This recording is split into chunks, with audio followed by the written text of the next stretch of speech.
मुझे personal education क्या है, मैं जवाब तो दूंगा ना। नहीं नहीं, गुस्सा नहीं, मैंने उनको बार बार कहता हूँ कि उसने एक सवाल लगाया, उस एमएलए ने सवाल लगाया, रोज माइनिंग माइनिंग माइनिंग। जो समझदार एमएलए बीजेपी के अंदर भी हैं, देखिए मैं एक बात आपको, अगर कल आप ही कोई क्रैशर लगाते हैं, बिजनेस लगाते हैं, तो दूसरे साथी क्रैशर आपके मीडिया वाले लेके ओ इसने क्रैशर क्यों लगा दिया, भाई लगाओ, लेजिटिमेट तरीके से लगाओ, जो रूल्स एंड गाइडलाइंस हैं उसके मुताबिक लगाओ। कौन ना करता है?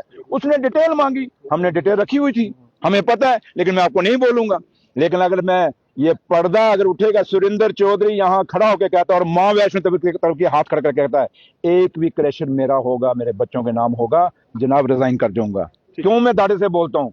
क्योंकि मेरे पर कुछ नहीं है। लोग इल्जाम तो कल आप पे भी कोई लगा देगा, कोई कहेगा मीडिया पे सो इल्जाम नहीं लगाते जनाब, जब आप सच बोलोगे कई लोग लगाते हैं, लगा नहीं जनाब ये वो करते हैं फलान करते हैं, वो वर्ड यूज नहीं करना चाहता। इसलिए ये आपको मेरी क्लैरिफिकेशन खुद देनी चाहिए और आप लोगों को खुद खोजी पत्रकारिता करनी चाहिए। अगर सुरेंद्र चौधरी अगर इसके ऊपर कोई है तो आपको बाहर लाना चाहिए, मैं कहता हूँ लाइए आप। बाकी ये कहना जी वो ये कर गया वो कर गया, कहते हैं जब किसी का मुकाबला ना कर सको तो उसको बदनाम कर दो। ये बदनाम करने की कोशिश करते हैं, लेकिन मेरी माँ वैष्णो देवी को इतनी ताकत है जिसने मुझे यहाँ तक पहुंचाया है, वो मेरे पीछे खड़ी है, इसलिए माँ के लिए बोल रहा हूं। एक प्रश्न हो रहा है, लिया है, अब फैसला तो 5 साल बाद होना है, लेकिन आज वो एक जोर जबरदस्ती से लोगों पे एक फैसला थोप रहे हैं। जहां तक ऑनरेबल सीएम साहब का है, क्योंकि कल उन्होंने ऑनरेबल एमएलए का श्री माता वैष्णो देवी कांचौंसी के जो हैं बलदेव जी, उन्होंने एक क्वेश्चन लगाया था कि कैबिनेट का डिसीजन है, उमर अब्दुल्ला सरकार की जो कैबिनेट है उसका डिसीजन था, उसकी क्लैरिफिकेशन देनी बहुत जरूरी थी। और वो लीडर ऑफ द हाउस हैं, जब बात को हाउस में उठे as a leader of the house उन्होंने क्लैरिफिकेशन दी थी और उमर अब्दुल्ला साहब ने वो पूरी क्लैरिफिकेशन दी कि जहां तक ताल्लुक है काउंसिल ऑफ मिनिस्टर्स के बीच में ये डिसीजन नहीं हुआ, इवन के जो एडमिनिस्ट्रेटिव काउंसिल है उसमें भी ये डिसीजन नहीं हुआ। अब ये डिसीजन किस लेवल पे हुआ है एमएलए साहब अच्छी तरह जानते हैं, लेकिन वो लोगों को गुमराह करने की कोशिश करते हैं। जो प्रोटेस्ट हो रहा है वो उधर आप करवा रहे हैं। लेकिन मैंने वही कहा, एक बात क्लियर हो गई कि जहां तक ताल्लुक है कि बीजेपी के लोगों की चुप्पी ये बताती है कि बीजेपी के लोगों को पता है, जो एमएलए हैं जब उनके लोग हैं उनको पता है कि ये फैसला कहां से हुआ है, और अगर सही मायने में ये फैसला कहां से हुआ है ये बीजेपी के लोग बता सकते हैं कि ये फैसला कहां से हुआ गंडोला लगाने का। और गंडोला खाली ये नहीं कि लोगों का वहां बिजनेस खत्म हो जाएगा, लोगों का कारोबार खत्म हो जाएगा, लोगों की दिहाड़ियां खत्म हो जाएंगी, बल्कि श्रद्धा के साथ भी जुड़ा हुआ एक आस्था है। और आप सब जो लोग हैं, चाहे वो जम्मू कश्मीर का जो भी लोग रहने वाले हैं, खासकर क्योंकि माँ जो जो लोग कटरा के रहने वाले हैं वो श्रीदास जी के वंशज हैं, वो कोई छोटे लोग नहीं है, वो वंशज हैं जिन्होंने माता के दर्शन किए हुए हैं। और दूसरा है कि हाँ बारीदार, हाँ सदियों से कर रहे हैं और ये माँ के वंशज हैं। और दूसरी बात कि माँ की जब यात्रा शुरू हुई कोल कुंडोली से शुरू हुई और फिर माँ वहां से बाण गंगा गई, बाण गंगा से माँ चरण पादुका से फिर अर्धकुंवारी और अर्धकुंवारी से सांझी छत और हाथी माता से, ये एक रूट है माँ का। और उसके बाद माँ भवन में गई और दर्शन, और ये हमारी किताबों में लिखा है कि माँ का दर्शन तब तक कंप्लीट नहीं हो सकता जब तक आप भैरव जी के दर्शन, हाँ बताते हैं, मतलब सबको पता है, ये हर आदमी को जम्मू कश्मीर में पता है और बाहर भी लोगों को देश और दुनिया में पता है। इसलिए ये एक तो आस्था कि आप माँ के रूट को चेंज कर रहे हो, जिस कदमों पे लोग यही सोचते थे कि ये माँ हमारे साथ चल रही है, एक फीलिंग आप खुद जब आपने पैदल यात्रा की होगी आप देखते होंगे, हमें फीलिंग होती थी एक, वो 14 किलोमीटर चलना कभी हम लोग को महसूस ही नहीं होता था। ऐसे हमें कोई कहे 14 किलोमीटर चलना लोग थक जाते हैं, बट वो माँ की ऐसी कृपा थी क्योंकि मेरी माँ के चरण उस पावन पवित्र रास्ते पे पड़े हुए हैं।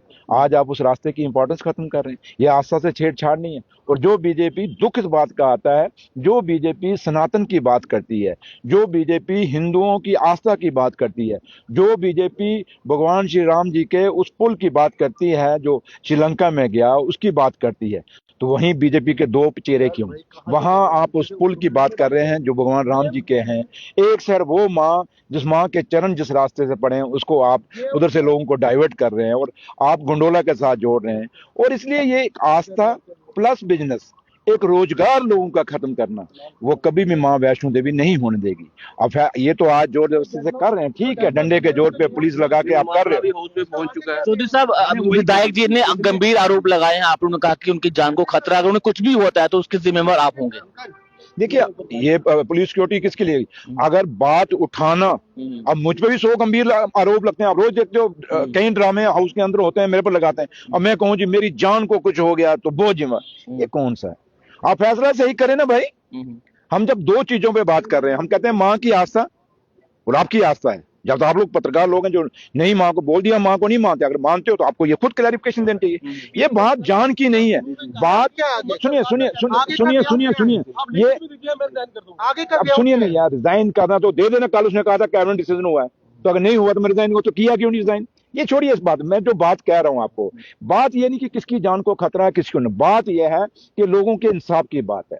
अगर इंसाफ पर बात करना, अगर सुरेंद्र चौधरी को कोई ये धमकाने की या ब्लैकमेल करने की कोशिश करेगा कि मुझे ये हो जाएगा, तो भैया मैंने उसका तो नहीं, मैंने तो लोगों को कटरा की आवाज जो वहां आप देखें पुलिस कैसे दबा देती है उनको, वहां उनको बोलने नहीं दे रही कटरा में। पहुंचे थे जब वहां से उनके, मैंने तभी कहा ना, तब भी आंदोलन हुआ था, मैं गया था, एक संपत्ति रखी, उनको दया कि हम आपके साथ हैं, लेकिन उसके बाद उन्होंने एजिटेशन इन्होंने खत्म कराई। किसने कराई, किस बात पे हुई, क्या नेगोशिएशन हुई, ये आप वो कटरा के लोग ही बता सकते हैं।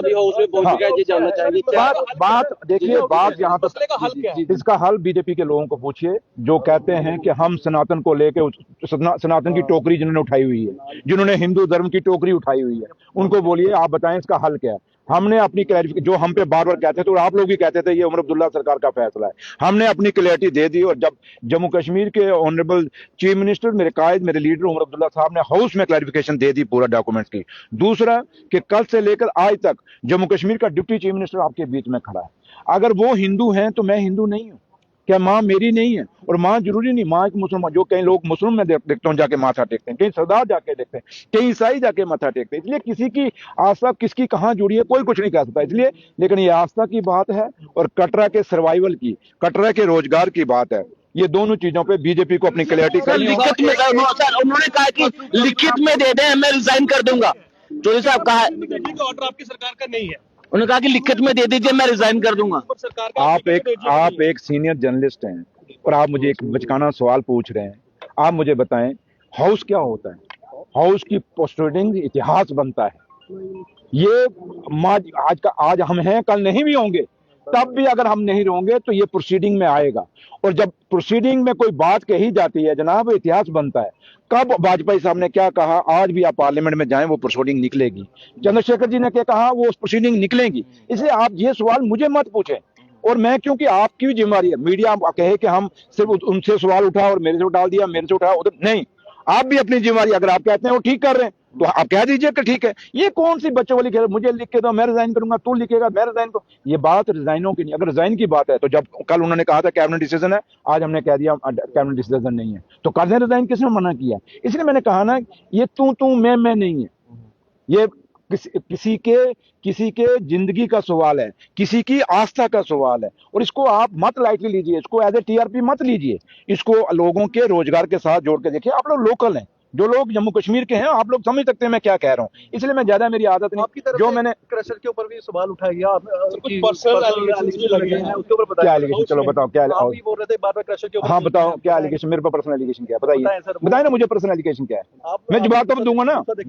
नहीं गुस्सा नहीं, मैंने उनको बार बार कहता हूँ कि उसने एक सवाल लगाया, उस एमएलए ने सवाल लगाया, रोज माइनिंग माइनिंग माइनिंग, जो समझदार एमएलए बीजेपी के अंदर भी हैं। देखिए मैं एक बात आपको, अगर कल आप ही कोई क्रैशर लगाते हैं, बिजनेस लगाते हैं, तो दूसरे साथी क्रैशर आपके मीडिया वाले लेके ओ इसने क्रैशर क्यों लगा दिया?